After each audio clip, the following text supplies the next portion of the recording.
For 3,000 years, a single tree outperformed wheat, thriving in deserts where nothing else survived, feeding entire civilizations without asking for water, plowing, or fertilizer. Its fruit was once so vital that ancient tombs and merchant ships depended on it. Today, planting this tree is illegal in most places, not because it's toxic, but because it's free. So what happened to the world's most generous crop? And who decided abundance was a threat? The answers begin in an Egyptian tomb, with pods left for eternity. Inside the tombs of ancient Egypt, archaeologists have found carob pods resting alongside the bodies of the dead, a food offering meant to last for eternity. These pods, carbon dated to nearly 4,000 years ago, were placed with care beside grains and dates, a quiet testament to their value. The carob tree was not just a crop, it was a promise that hunger could be held at bay, even in the afterlife. But the story of carob does not end in the desert silence of a burial chamber. Its journey continued across the open water. Long before the Greeks or Romans wrote about it, Phoenician sailors packed carob pods into their ships as they traced the coastlines of the Mediterranean. For traders, the carob was more than food, it was insurance. The pods did not rot. They could be stored for years, surviving heat and salt air, ready if a voyage went wrong or a port was closed by siege. Archaeobotanists have traced carob seeds from Levantine origins to the farthest Western Isles, mapping its spread along ancient sea routes. Whenever a new colony was founded, carob trees followed, planted on rocky slopes above harbors, waiting for the next crisis. In this way, one tree's resilience became a lifeline for generations of seafarers and settlers. The evidence is there in the layers of shipwrecks and settlement middens, a lineage of survival unbroken from the Bronze Age to the classical world, carried pod by pod across the water. The first written records of carob appear in the texts of Theophrastus, who described the tree's fruit as Caratian, sweet, sturdy, and reliable. Dioscorides, the physician and botanist, praised carob pods for settling the stomach and soothing a sore throat. But these ancient authors were not writing about an exotic rarity. They were describing a fixture of daily life, as familiar as bread or cheese. In kitchens from Athens to Alexandria, carob pods were ground into flour. The flour was mixed with barley or wheat and baked into dense loaves that kept for weeks.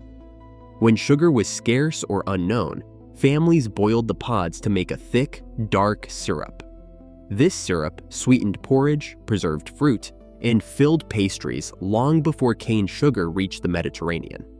Children chewed raw pods as a treat, savoring the honeyed pulp.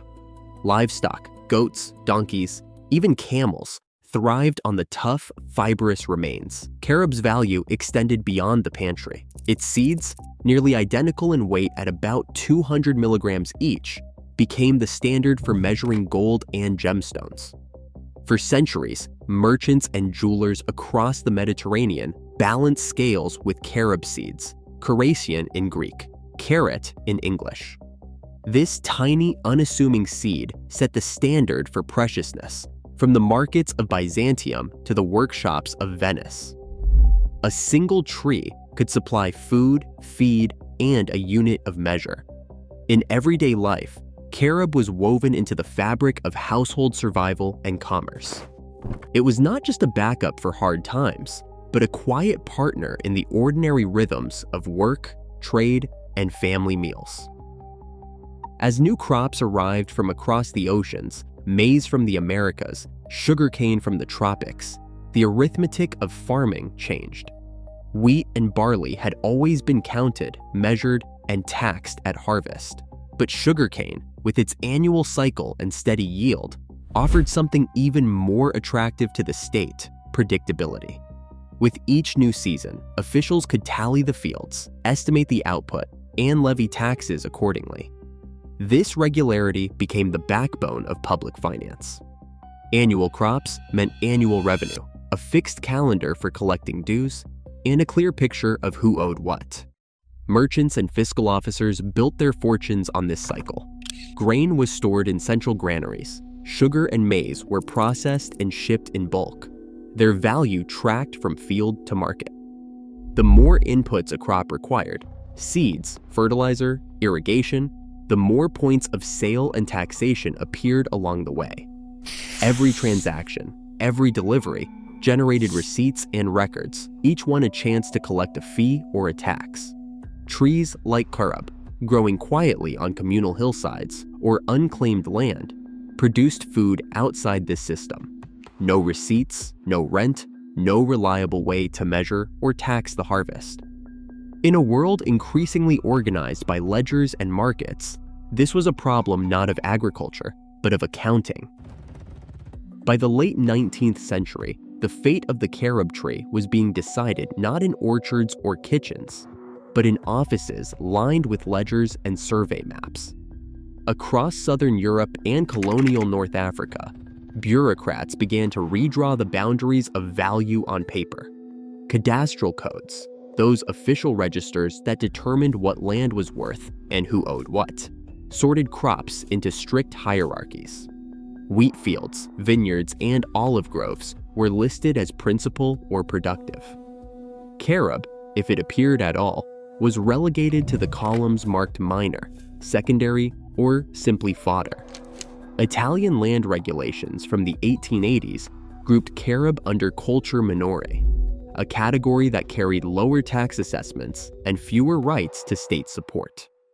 Spanish forestry manuals, revised after the Ley de Montes, described carob as suitable only for poor soils and unworthy of improvement grants. In French Algeria, colonial tax codes treated hillsides dotted with carob as bois sans valeur, meaning woods without value, eligible for clearance or replanting with taxable crops. These classifications were not just words. They shaped who could plant, who could harvest, and what counted in the eyes of the state. Landowners petitioned to have their carob groves reclassified for better rates, but the paperwork rarely favored them. Once consigned to the margins in cadastral records, carob became invisible to subsidy programs and improvement schemes. The tree that had fed villages for centuries was now, on paper, almost worthless. In the hills of Crete, elders still recall the years when carob trees meant the difference between hunger and survival. During the Second World War, as German occupation cut off supply lines and wheat vanished from village storerooms, families turned to the trees that stood untended on the edges of their land. Children were sent out at dawn to gather pods, sometimes risking patrols, always watched by neighbors who understood the need for secrecy. The pods were ground into coarse flour, mixed with scraps of barley or chestnut, and baked into loaves dense enough to last a week. Carob syrup, boiled down in battered pots, replaced sugar in tea and sweetened what little fruit could be found. In Sicily, stories passed down from grandparents describe sacks of pods hidden beneath floorboards, rationed out in handfuls to stave off the worst days. Spanish families, caught in the chaos of civil war, relied on the same dark pods to quiet the ache of empty stomachs. These memories are not nostalgia, they are proof. When the world outside collapsed, it was the old trees, ignored by officials and left uncounted in ledgers, that kept villages alive. The carob endures in memory not as a symbol, but as a lifeline. Soil scientists in Sicily and Andalusia have measured a steady rise in organic carbon under century-old carob groves, up to 25% more than in nearby fields.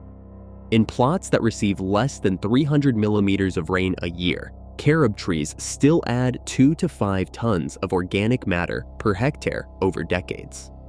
Agronomists point to this as proof carob does not just survive on the margins, it repairs the land around it.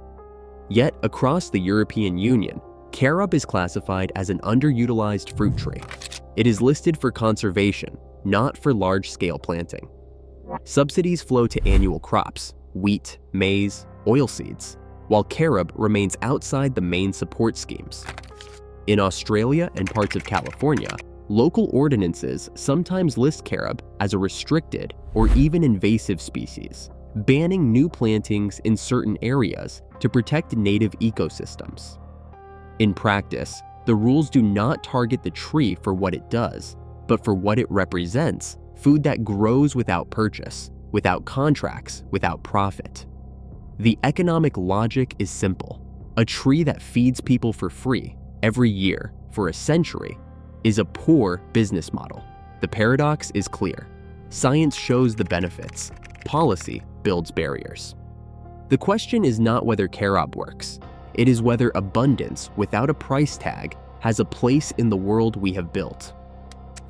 Today, nearly 2 billion people live in regions threatened by drought and soil loss. The carob tree still grows, uncultivated, resilient, and largely ignored. The real scarcity isn't food, it's permission to flourish without profit. Sometimes, the future depends on what we're willing to let grow wild. Share your thoughts below.